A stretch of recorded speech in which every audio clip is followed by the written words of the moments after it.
रहीम हो सलीम हो, पढ़ते सारे कुरान है कि ये गलत चीज है। तो इनके जो मुल्ला मौलाना इतनी भाषण देते हैं, इतनी बातें बोलते हैं, तो बताए ना अपने बच्चों को। लव जिहाद, लैंड जिहाद, थूक जिहाद। जो गैर मुसलमान को मारो, साथ में घात लगा मारो। वो अमन चाहते हैं और इस्लाम कबूल नहीं भी करे तो भी छोड़ दो। आगे आयत में लिखा है। हेलो गाइज, एक बार फिर स्वागत है भाइयों का चैनल रिएक्शन बाबा में। मेरा नाम है राम। मेरा नाम है दीक्षा। तो गाइज आज हम एक ऐसी वीडियो पे रिएक्शन करेंगे जो कि एक आस्था माँ करके एक हैं, हिंदू सन्यासी लेडी हैं, सनातन धर्म से बिलोंग करती हैं। उन्होंने एक ऐसा स्टेटमेंट दिया है कि जितने भी मुस्लिम लड़के हैं वो हिंदू लड़कियों को फंसाते हैं अपने चुंगल में, लव जिहाद बोलते हैं, ये सब चीज़ें रहती हैं। तो उसको क्लियर किया है डॉक्टर जाकिर नाइक साहब ने, बहुत अच्छे से समझा दिया है। और देख लेते हैं क्या है इस वीडियो के अंदर। होपफुली आपको पसंद आएगा और ऐसे इंटरेस्टिंग वीडियोस के लिए आप लोग कमेंट कर सकते हैं। अगर ये वीडियो आप लोगों को अच्छी लगे तो प्लीज इस वीडियो को लाइक करें। और आप चाहते हैं आपको ऐसे रिएक्शंस भी मिलते रहे तो प्लीज चैनल को सब्सक्राइब करें। गाइस आज का रिएक्शन हम स्टार्ट कर लेते हैं बिना किसी देरी के। Let's play. चाहे रहीम हो सलीम हो, पढ़ते सारे कुरान है। तो भैया अगर ये लगता है कि ये गलत चीज है, तो इनके जो मुल्ला मौलाना इतनी भाषण देते हैं, इतनी बातें बोलते हैं, तो बताए ना अपने बच्चों को। ऐसी कोई बात मिली है कुरान में कि मतलब दूसरे रिलीजन की लड़कियों को आप अटैक करें, टारगेट करें, ऐसी कोई बात? हाँ नहीं, दूसरी लड़कियों को टारगेट करे ऐसी कोई बात नहीं मिली। मैंने कुरान में कब कहा तुम्हारे मौलाना क्या सिखाते हैं? तुम्हारे नहीं, हाँ नहीं तुम्हारे घर में 50 बच्चे पैदा हो गए, अल्लाह की देन है। ज्ञान सबको एक ही दिया जाता है। लव जिहाद, लैंड जिहाद, थूक जिहाद, ये इनके दिमाग में बिठा दी गई है ये चीजें। बट ये कि जो लव जिहाद टर्म यूज कर रहे हैं, इसका कोई कंटेक्स्ट होगा? क्योंकि जैसे कि अगर कोई रेफरेंस के अकॉर्डिंग आप बताएं इसके बारे में। लव जिहाद मतलब बच्चियों के, छोटी बच्चियों को, जैसे सनातन की बच्चियों को फंसाना, फिर उनसे प्यार करना, फिर उनको मारना, ये इनका जिहाद है। ये इनका नहीं मैम, एक बात तो ये है कि किसी को फंसाना या फिर ये है कि इंटर रिलीजन मैरिज करना, ये अपने आप में गलत है। बट इसमें ये लव जिहाद है, क्योंकि मैं मुस्लिम हूँ तो मैंने ये देखा है कि हमारे यहाँ भी अलाउड नहीं है दूसरे रिलीजन में शादी करना। जैसे कि हिंदू धर्म में भी अलाउड नहीं, क्योंकि एक उसकी पूरी संस्कृति पर अटैक होता है। तो ये बिल्कुल गलत है, ये नहीं होना चाहिए। और ख़ासतौर से अगर कोई चीट करता है तो उसके ऊपर और सख्त कार्रवाई होनी चाहिए। बट ये है कि ये जो जिहाद लफ्ज़ जोड़ा गया, ये आपको नहीं लगता है कि थोड़ा सा लोगों ने इसके ऊपर पढ़ाई नहीं की या इसका फैक्चुअल चेक नहीं किया? तो भैया अगर ये लगता है कि ये गलत चीज़ है, तो इनके जो मुल्ला मौलाना इतनी भाषण देते हैं, इतनी बातें बोलते हैं, तो बताए ना अपने बच्चों को कि ये चीज़ गलत है। क्यों सनातन की बच्चियों को टारगेट किया जाता है? अगर वो ही खुद ऊंची बोलकर सनातन का विरोध करते हैं तो उनके तो बच्चे जो उनसे सीखेंगे वही बोलेंगे ना। तो मैम एक बात तो ये है कि ये गलत हो रहा है और जाहिर सी बात है अगर किसी की लड़की के ऊपर उसके साथ गलत किया जाएगा तो उस पर अपोज होना चाहिए, उस पर नाराज़गी होनी चाहिए। बट ये कि मैम इसकी जो वजह है, इसको आप किस चीज़ को देखते हैं? क्या सिर्फ इसके लिए मुल्ला मौलाना कसूरवार है? क्योंकि उनके कुरान में तो है कि आपको नहीं करना है। जो कौन सी कुरान में, कौन सी आयत में लिखा नहीं करना? दिखाओ मुझे, कहाँ लिखा नहीं करना? बहुत सी चीजें दिखाती हूँ जो हमारे धर्म के विरुद्ध लिखी हुई हैं, वो क्यों करते हैं? वो उनको सिखाया जाता है। बिल्कुल मुल्ला मौलाना इसके लिए, हाँ कहीं मेरी सनातन की बच्चियां भी कसूरवार हैं कि बच्चियों को बताने के। सनातन की, मैं माजरत के साथ माफ़ी चाहते हुए आपको इंटरप्ट कर रहा हूँ। मैं समझता हूँ कि सनातन की बच्चियाँ कसूरवार नहीं है, क्योंकि उनको एक गलत नैरेटिव दिया गया। उनको ये नैरेटिव दिया गया कि आप आज़ाद हैं, आप जो चाहे करें। तो मैं समझता हूँ कि यहाँ पे कसूर इस नैरेटिव का है जिसमें यह बताया गया कि आप अपनी संस्कृति छोड़ दें, अपने माँ बाप को छोड़ दें, आप अपने धर्म को ना माने और आपको जो सही लगता है करें। मेरा ख्याल है कि इस चीज़ को टारगेट किया जाना चाहिए। अब दूसरी बात, आपने कहा कि कौन से कुरान में ये बात लिखी है, तो क्या आपको ऐसी कोई बात मिली है कुरान में कि मतलब दूसरे रिलीजन की लड़कियों को आप अटैक करें, टारगेट करें, ऐसी कोई बात? हाँ नहीं, दूसरी लड़कियों को टारगेट करे ऐसी कोई बात नहीं मिली। नहीं, दूसरे रिलीजन की लड़कियों? हाँ, दूसरे रिलीजन की लड़कियों को भी नहीं कोई लिखी। जो उनमें कुरान में लिखा है, आप मेरे पास किसी टाइम फ्री टाइम बैठना, मैं आपको बताऊंगी। मैंने मैम पढ़ा हुआ है। हाँ, तो उसमें बहुत कुछ लिखा हुआ है। हमें सनातनियों को काफिर बताया बताएगा कि नहीं बताएगा? अच्छा, मैं यहाँ पे एक तो ये है कि ये टॉपिक दूसरा है, बट ये है कि काफिर का जो इंडिया में जो मतलब समझते हैं वो एक अलग है। हाँ, काफिर का मतलब है नॉन बिलीवर, यानी जो बिलीव नहीं करते। अच्छा, तो उसको इंडिया को मार दो, क्या मतलब होता है? बिल्कुल नहीं, ऐसा नहीं है। बहरहाल इसके ऊपर हम लोग बात कर सकते हैं। मैं कह रहा हूँ ये जो लव जिहाद के ऊपर है, अभी देखिए भैया, मैं बिल्कुल आपसे बात करूंगी। इस टाइम मैं इतनी सारी बाइट देकर मेरा भी दिमाग वो हुआ पड़ा है, तो मैं आपसे इस पे बात करूंगी, मैं बताऊंगी जो लिखा हुआ है। बताएं कि ये जो आप कह रही हैं कि ये लव जिहाद है, तो इसका कोई रेफरेंस होगा ना कि कुरान में ये चीज अवेलेबल है, मौजूद है? मैंने कुरान में कब कहा तुम्हारे मौलाना क्या सिखाते हैं? तुम्हारे नहीं, हाँ नहीं मौलाना नहीं बोलता। मैं कह रहा हूँ तुम्हारे मौलाना कुछ नहीं बोलते। कुरान में लिखा है कि नहीं, सुने मैम सुने, तुम्हारे मौलाना मैं बोल रहा बोलते हैं हूँ। तुम। मैंने कई बार कुरान पढ़ी है, तो उसमें जिस आयत का आपने जिक्र किया है उसमें आपने आधी आयत जिक्र किया है, अल तौबा की 5वीं आयत, जिसमें लिखा है कि जो गैर मुसलमान को मारो, साथ में घात लगा मारो, और जब तक वो नमाज कायम करें, ज़कात दें, तब उनको छोड़ दो, अर्थात मुसलमान बन जाएं तब छोड़ दो। और दूसरी बात ये थी कि 6551 की नंबर उसमें है, जिसमें लिखा है कि ऐ मुसलमानों, तुम ईसाइयों यहूदियों को अपना दोस्त मत बनाओ, अगर जो दोस्त बनाएगा वो उनमें से हो जाएगा। ये बात इंसानियत के खिलाफ मैं महसूस करता हूँ।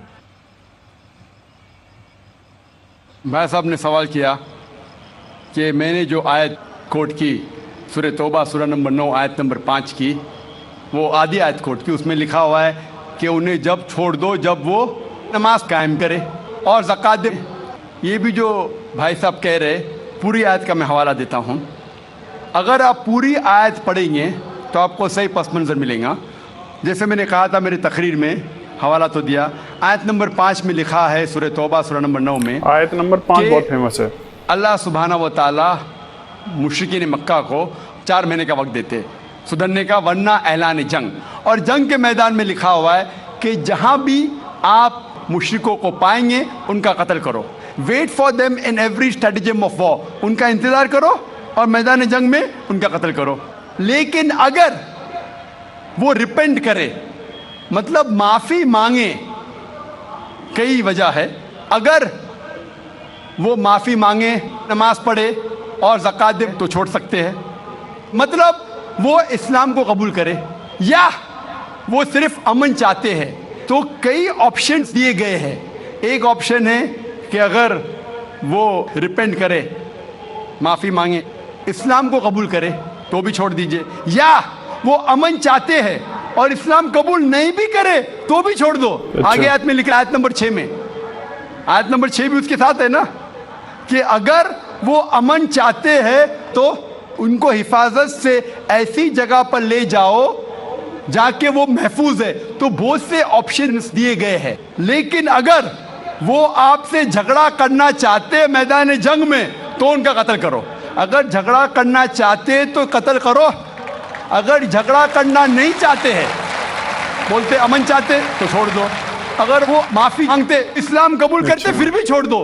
तो कई ऑप्शन दिए गए हैं। ये कहना गलत है कि वो इस्लाम कबूल करे तो ही छोड़ो।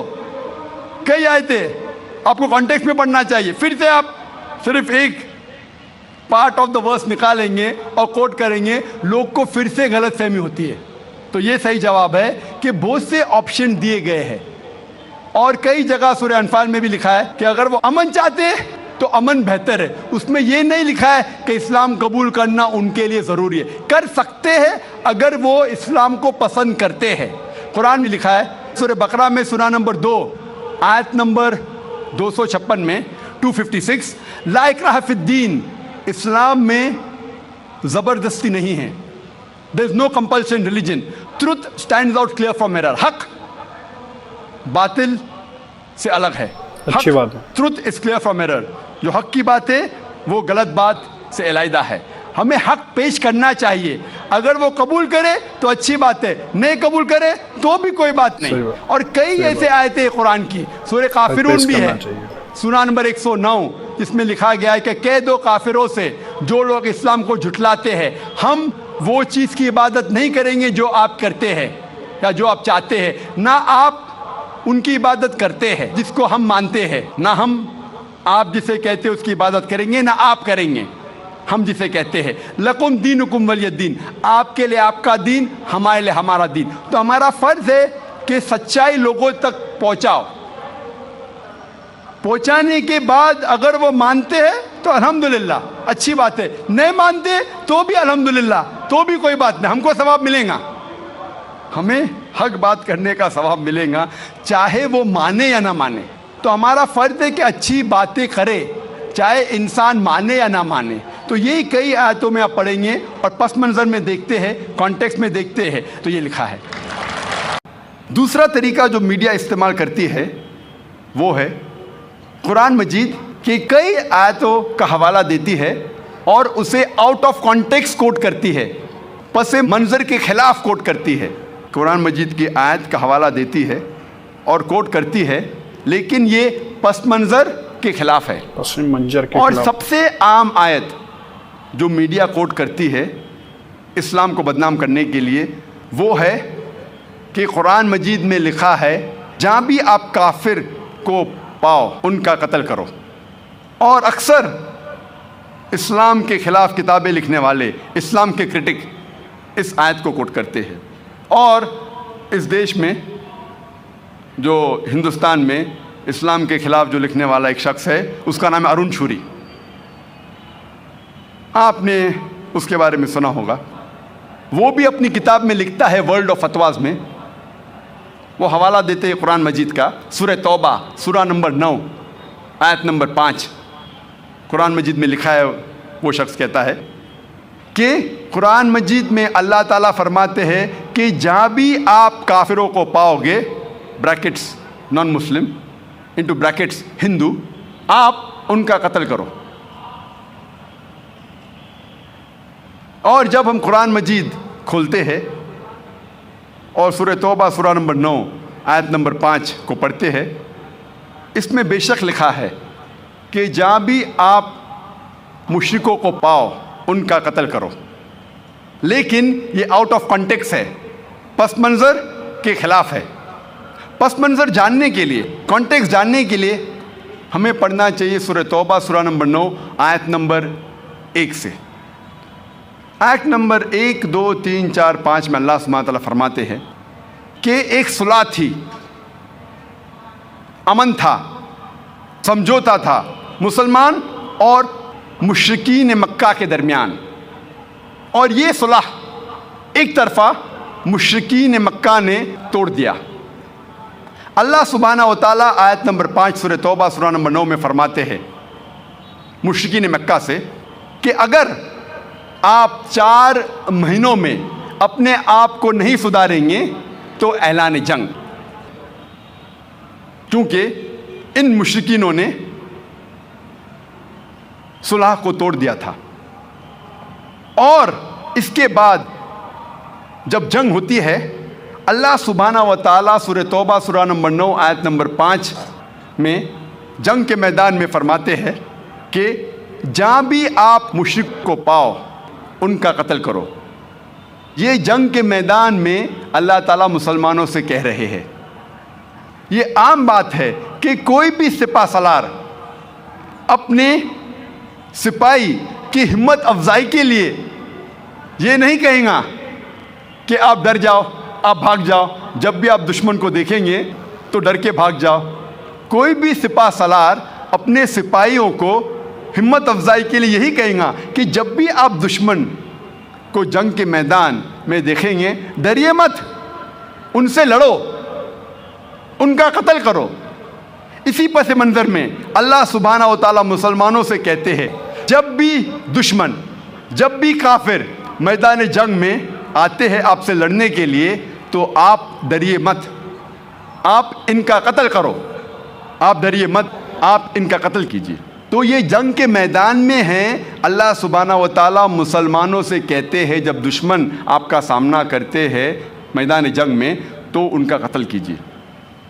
मिसाल के तौर पे अगर यूएसए और वियतनाम लड़ रहे हैं और यूएस के आर्मी जनरल या प्रेसिडेंट ऑफ यूएसए कहते हैं अपने सिपाहियों से जंग के मैदान में कि जहाँ भी आप वियतनामीज़ को पाओ उनका कत्ल करो।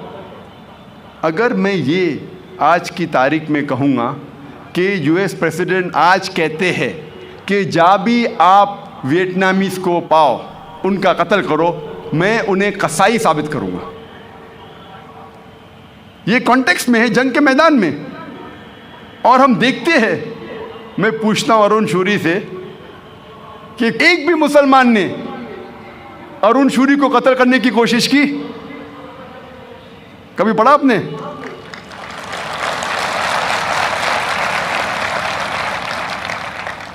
अगर ये सच होता था तो क्या अरुण शूरी जिंदा बचता था हिंदुस्तान में?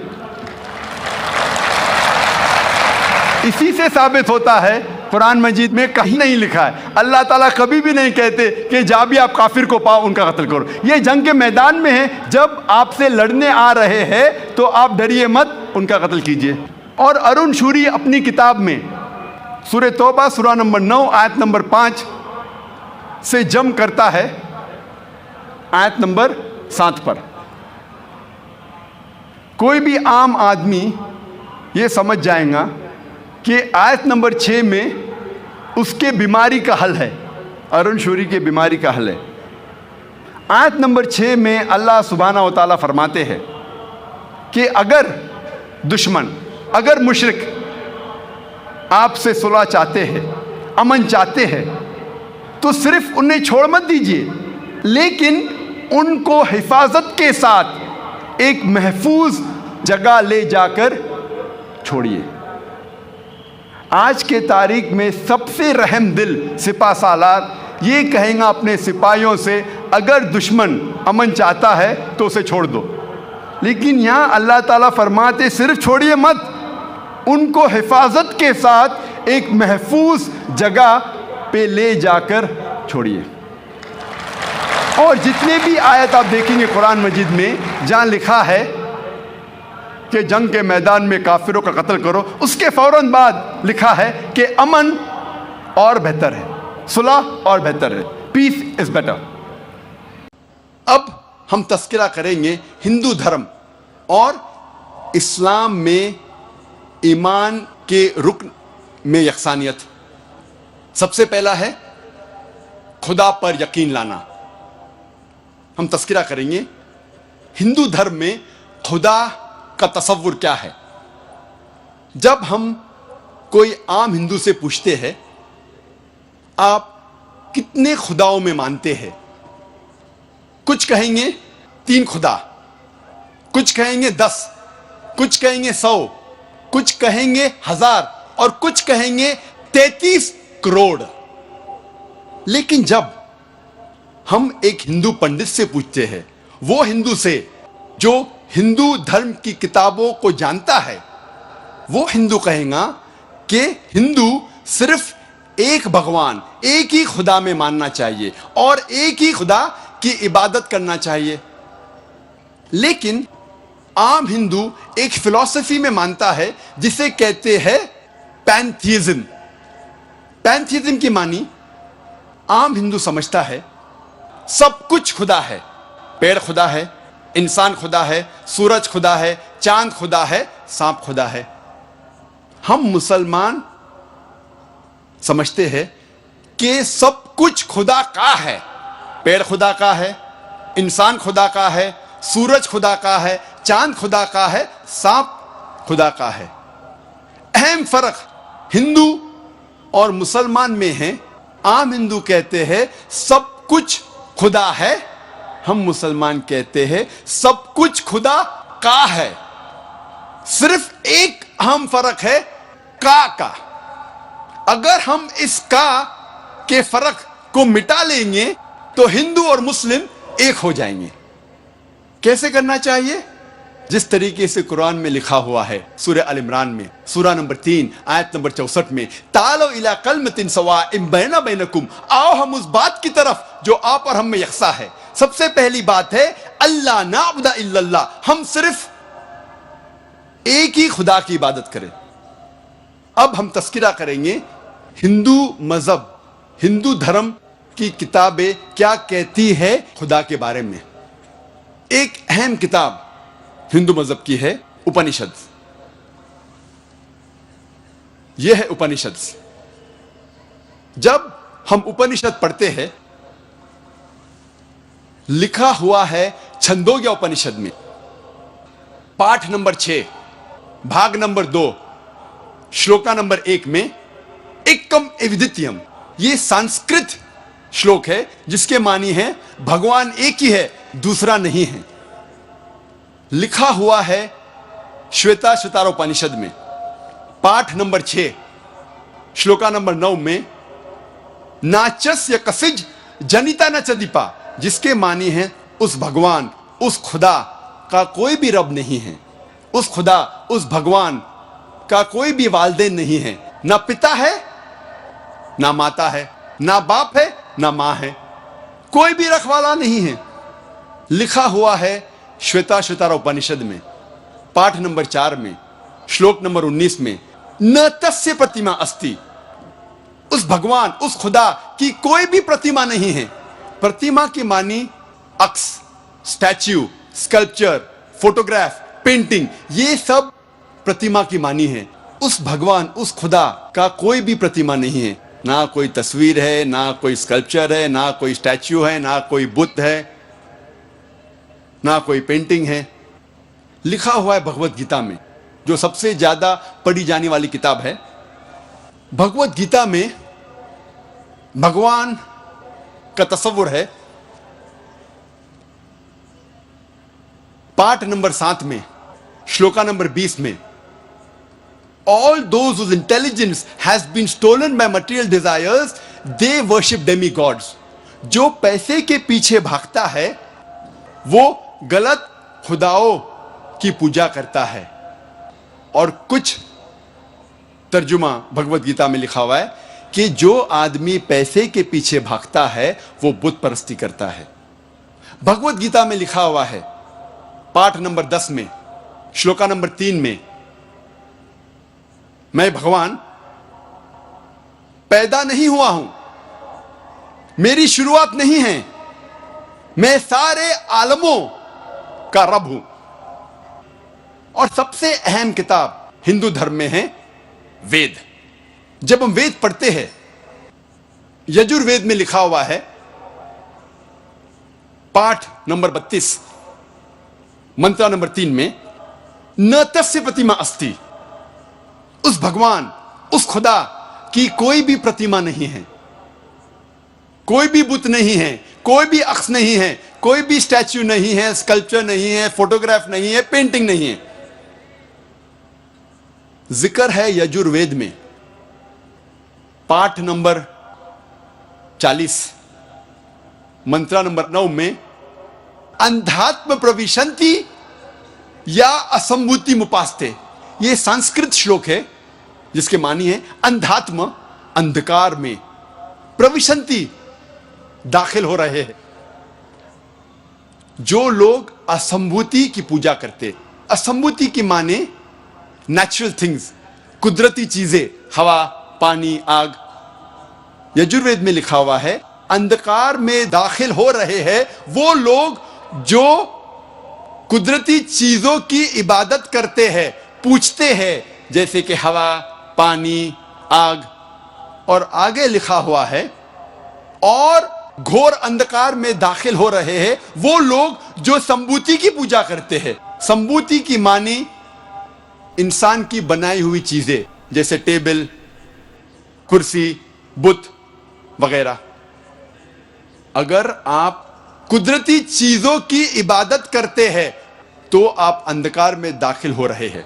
अगर आप बनाई हुई चीजों की इबादत करते हैं तो आप और घोर अंधकार में दाखिल हो रहे हैं। लिखा हुआ है यजुर्वेद में पाठ नंबर 40 मंत्र नंबर 8 में, उस भगवान का कोई भी अक्स नहीं है और वो पाक है। अथर्ववेद में आता है, ये अथर्ववेद, अथर्ववेद में लिखा हुआ है किताब नंबर 20 में पाठ नंबर 58 में मंत्र नंबर 3 में, देव महाअसी, महान है वो खुदा। और सबसे अहम वेद है ऋग्वेद। यह है ऋग्वेद। चारों वेदों में से सबसे अहम वेद है ऋग्वेद। ऋग्वेद में लिखा हुआ है किताब नंबर 1 पाठ नंबर 164 मंत्र नंबर 46 में, एकम सत विप्र बहुधा वेदांते, जिसके मानी है सत्य एक है, खुदा एक है और संत उन्हें कई नामों से पुकारते हैं। और एक जगह लिखा हुआ है ऋग्वेद में किताब नंबर 10 पाठ नंबर 114 मंत्र नंबर 5 में कि आप भगवान को, आप खुदा को कई नामों से पुकार सकते हैं। और ऋग्वेद में सिर्फ किताब नंबर 2 पाठ नंबर 1 में 33 सिफत, 33 नाम खुदा के दिए गए हैं। इनमें से एक है ऋग्वेद किताब नंबर 2 पाठ नंबर 1 मंत्र नंबर 3 में ब्रह्मा। ब्रह्मा कहते हैं अंग्रेजी में क्रिएटर, जब हिंदी में कहते हैं इसे कहते हैं बनाने वाला, और जब उर्दू या अरबी में कहते हैं इसे कहते हैं खालिक। हम मुसलमानों को कोई एतराज नहीं अगर कोई अल्लाह को खालिक कह रहा है या बनाने वाला कह रहा है या क्रिएटर पुकार रहा है। लेकिन अगर कोई शख्स कहता है कि ब्रह्मा वो है और उसको एक अक्स देता है, एक प्रतिमा देता है और कहता है कि उसके 4 सिर है और हर सिर पे एक मुकुट है, तो हम मुसलमान इस पर एतराज करते हैं। और आप श्वेता स्वतार उपनिषद पाठ नंबर 4 श्लोक नंबर 19 के खिलाफ जा रहे हैं, जिसमें लिखा हुआ है न तस्य प्रतिमा अस्ति, उस खुदा उस भगवान का कोई भी प्रतिमा नहीं है। और एक नाम ऋग्वेद किताब नंबर 2 पाठ नंबर 1 मंत्र नंबर 3 में है विष्णु। विष्णु अंग्रेजी में है सस्टेनर चेरिशर, हिंदी में हम कहेंगे पालने वाला, उर्दू या अरबी में कहेंगे रब। हम मुसलमानों को कोई एतराज नहीं अगर कोई कहता है कि अल्लाह रब है या पालने वाला है या चेरिशर या सस्टेनर है, लेकिन अगर कोई शख्स विष्णु को कोई अक्स देता है, कोई प्रतिमा देता है और कहता है कि विष्णु वो खुदा है जिसके 4 हाथ है, एक हाथ में है चक्रा, दूसरे हाथ में है शंख, और वो पानी पे जा रहा है सांप के ऊपर या हवा में उड़ रहा है गरुड़ा पे, हम मुसलमान इस पर एतराज करते हैं। और आप यजुर्वेद पाठ नंबर 32 मंत्र नंबर 3 के खिलाफ जा रहे हैं, जिसमें लिखा हुआ है न तस्य प्रतिमा अस्ति, उस खुदा उस भगवान की कोई भी प्रतिमा नहीं है। ऋग्वेद में लिखा हुआ है किताब नंबर 8 पाठ नंबर 1 मंत्र नंबर 1 में मां चिदन यदि संसद, भगवान एक ही है, सिर्फ उसकी पूजा करो, सिर्फ उसकी तारीफ करो। ऋग्वेद में लिखा हुआ है किताब नंबर 6 भाग नंबर 45 मंत्र नंबर 16 में या एक इतमुश्ती ही, एक ही खुदा है, एक ही भगवान है, उसकी सिर्फ तारीफ करो, सिर्फ उसकी पूजा करो। और हिंदू धर्म में बुनियादी उसूल फंडामेंटल क्रीड है एकम ब्रह्म द्योत्या नास्ते नेहना नास्ते किंचन, भगवान एक ही है, दूसरा नहीं है, नहीं है, नहीं है, जरा भी नहीं है। There is only one God, not a second one, not at all, not at all, not in the least bit. जब हम हिंदू धर्म की किताबों का मुताला करते हैं, हमें पता लगता है हिंदू धर्म में खुदा भगवान का सही तस्वुर। तो गाइज ये वीडियो थी, बहुत अलग कॉन्सेप्ट था इसका। स्टार्टिंग में जो आस्था माँ जो सन्यासी थी, उन्होंने ये बोला था कि जो मुस्लिम लड़के हैं वो अक्सर कुरान तो पढ़ते ही हैं, कुरान पढ़ने के बावजूद भी उनमें मतलब बुद्धि नहीं है, ज्ञान नहीं है उनको, फिर भी हिंदू सनातन लड़कियों को फंसाते हैं और उनसे प्यार का नाटक करते हैं, फिर उनको मार देते हैं। तो फिर उसके बाद फिर उन्होंने उसका भी जिक्र किया था कि काफिर लोग जो जहाँ काफिर देखे उनको मार डालो। तो ये चीज़ हमने पहले भी देखी है, पहले भी समझ में आया। काफिर का मतलब ये रहता है कि जैसे उस लड़के ने भी बोला था जो शुरू में मीडिया वाला था कि नॉन बिलीवर, यानी कि जिसको इस्लाम में दिलचस्पी नहीं है, इस्लाम को नहीं मानता, उसको काफिर बोला जाता है। और वो ये जो वाक़या था वो एक जंग के दौरान का एक वाक़या था कि तब बोला गया था ऊपर से अल्लाह के द्वारा एक हुक्म था कि जो लोग नहीं मान रहे हैं इस जंग में और इस्लाम के खिलाफ हैं वो काफिर हैं और उन लोगों का कत्ल करो, ऐसे करके था। शायद मैं गलत हूँ, आप लोग करेक्ट कर सकते हैं कमेंट करके, अगर मैंने सही बताया तो आप लोग वो भी बता सकते हैं। वीडियो अच्छी लगी प्लीज़ इस वीडियो को लाइक, और आप चाहते हैं आपको ऐसी रिएक्शन वीडियो में मिलते रहे तो प्लीज़ चैनल को गाइस। आज की रिएक्शन में बस इतना ही, मिलेंगे नेक्स्ट किसी रिएक्शन में, तब तक के लिए thank you so much for watching, bye bye guys, see you guys, take care guys.